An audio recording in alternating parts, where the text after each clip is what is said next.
to coalescence. The start of your journey, the beginning. The beginning.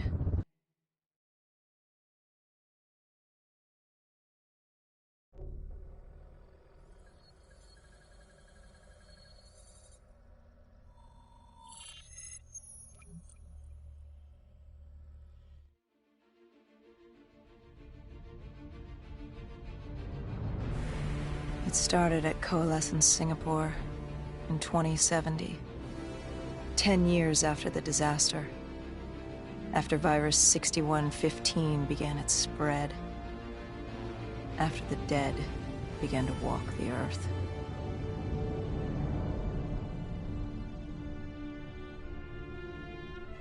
We'd lost comms with John Taylor's squad, another undead extermination team. Dead killers, we were called. With our cybernetic augmentations, we were impossible to infect. We were trained to terminate the undead.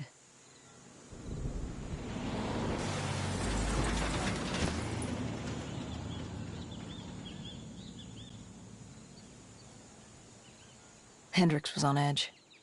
We were in a quarantine zone, one of many walled-off areas separating humanity from the undead, built to keep the virus and the infected behind their wall, away from the rest of us. The undead weren't our only concern. The 54 Immortals, a local combine who remained in the containment zone, were aware of Taylor's activity. This place was the epicenter of the epidemic.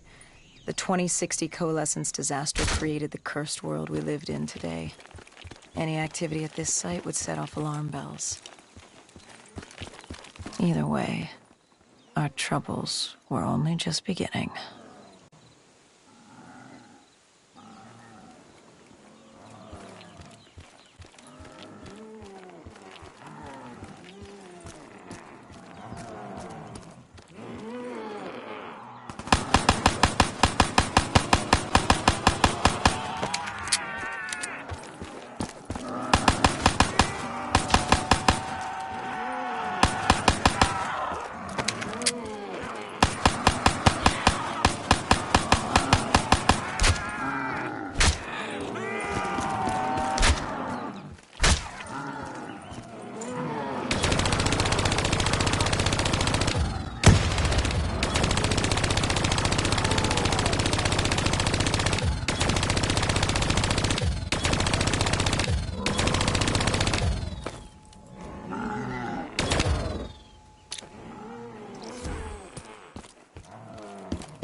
We should have known that the ASP wasn't brain dead. If we were going to bring it down, we'd need to disable his shield and find a rocket launcher. Hendricks had a bad feeling about this. He wasn't the only one. I knew we shouldn't be there.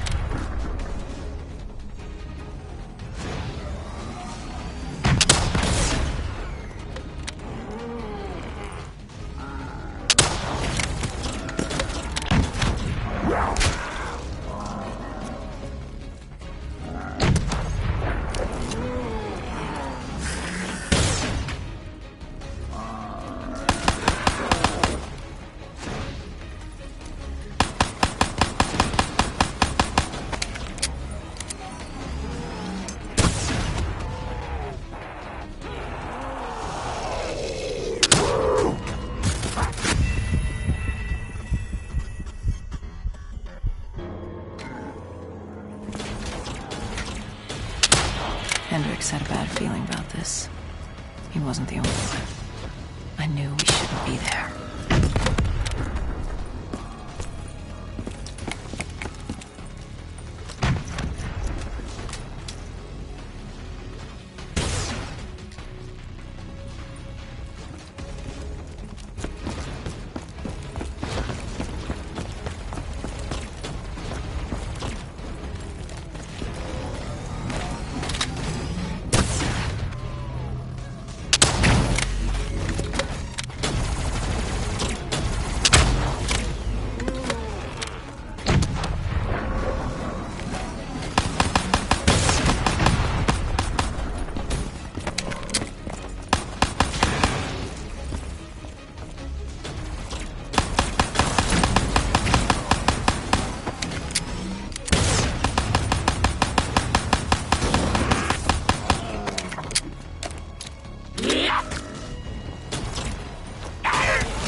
Coalescence. Enhance yourself for a better tomorrow. They'd been the forefront of technology, always wanting to improve the individual, the future of you. What happened? What went wrong? The Coalescence disaster happened. Virus 6115 spread throughout Singapore and strains popped up all over the world. Governments built these quarantine zones to house the undead, a way for the populace to ignore what was happening. 10 years on, and it had worked. We put it out of mind. Ignorance was bliss. What was so special about this operation? It was supposed to be by the books. 5 years after our cybernetic augmentations, Hendricks and I were a well-oiled machine. Quarantine sweeps, recon, search and rescue. It's just what dead killers do. But we'd never been sent after one of our own before. John Taylor's systems had gone quiet. With our direct neural interface, we're hardwired into Winslow Accord servers. Observation knew if you were dead or alive. For Taylor to be neither, that was unusual.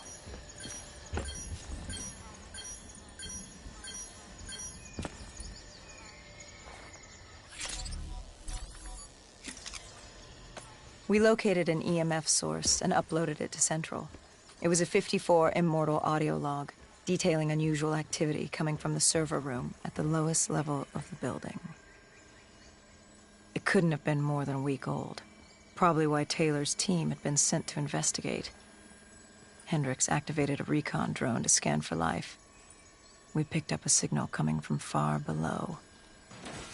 As we stood there in the atrium, I felt like Alice. And we were about to jump down the rabbit hole.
Our drone picked up activity ahead. We should have known we weren't alone down here.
When man fled the virus, they left behind thousands of active robots. Machinery abandoned with one directive: kill the dead. Years later, they're still killing. But with decrepit programming, somehow humans had been added to their kill list, indistinguishable from our brainless counterparts. The strange behavior was observed in multiple quarantine zones.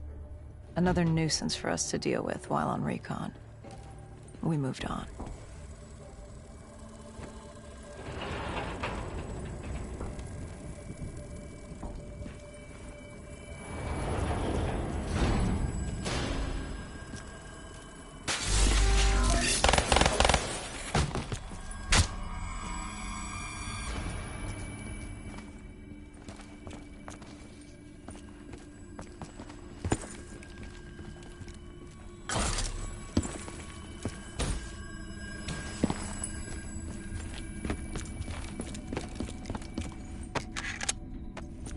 We reached the silo's floor, but the signal came from lower still, below coalescence.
Did you have any inkling of what waited for you? No.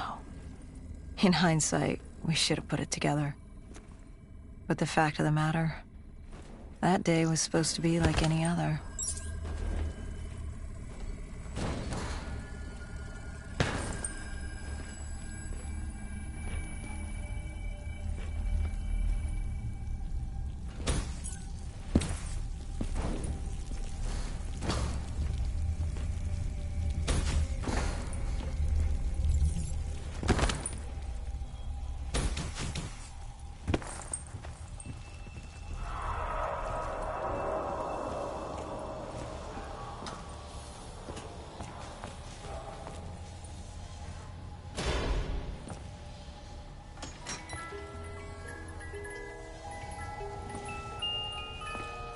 What did you find below Coalescence?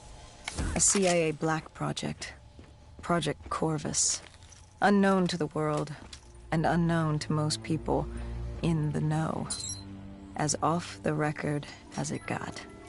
A redacted footnote in Langley's history book. Part of me wishes we just turned back. Why?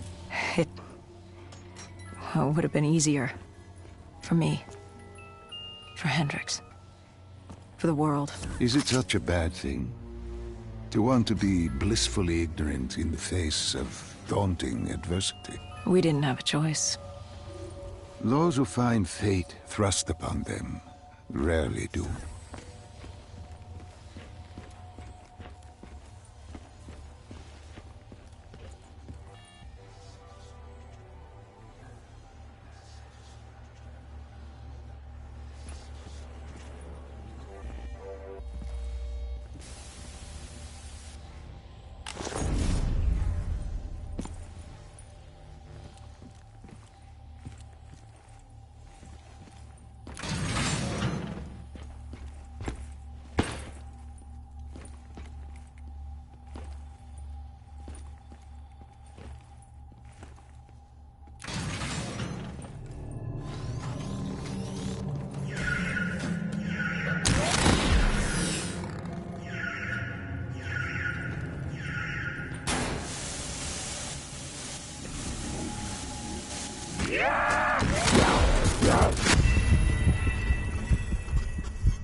Yeah!